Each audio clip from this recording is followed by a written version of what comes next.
3688 First Avenue in San Diego. This is Ian, and I'm obviously up on the roof. Going to start here at the worst area, which is where the solar panels are installed. And we can see that underneath the solar system, it is definitely holding moisture. And we see a major buildup of debris and a lot of water sitting in this area underneath the panels.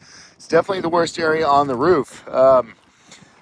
Total of 47 solar panels between the two arrays, and potentially these cinder blocks are what weigh down the system, so very few actual penetrations required to mount this style of system, but it does add some weight to the roof and can, over time, create some sagging in the plywood and some ponding. The remainder of the roof looks pretty darn good. It is a 2-layer torch down system, and I would guess that it's in that 15 to 20. It's been up here for roughly 15 to 20 years.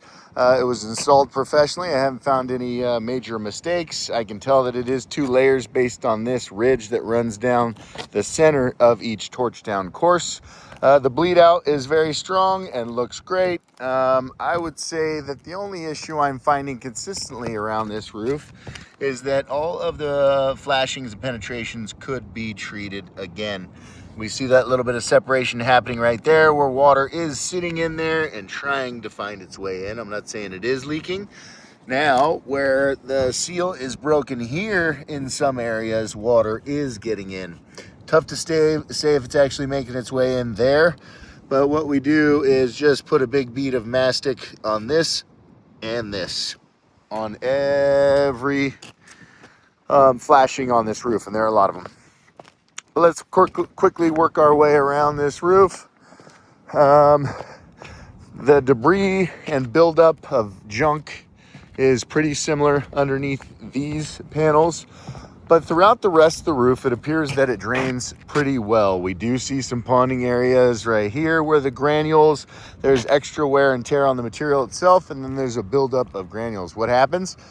Water runs to these areas after it's been raining and brings those loose granules with it, and that's why they build up here. This roof drains through these, what are called deck drains. This is actually built up slightly to keep the water from flowing over the edge, so it has to find its way towards the drain. Very typical and common for the first leaks to show up around these drains, because naturally that's where the majority of the water is accumulating.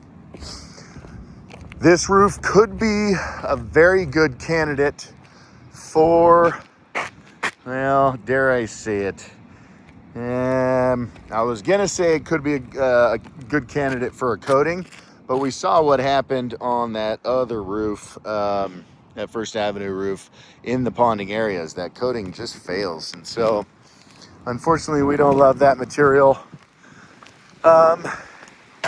If it was in the budget, you could potentially start thinking about re-roofing this building and doing an overlay.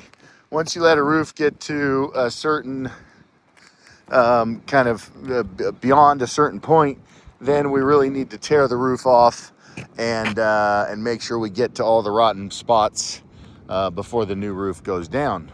When you re-roof a building that's still in an okay condition, it is perfectly acceptable to put another layer of material called TPO that we really like to use directly over the top of this.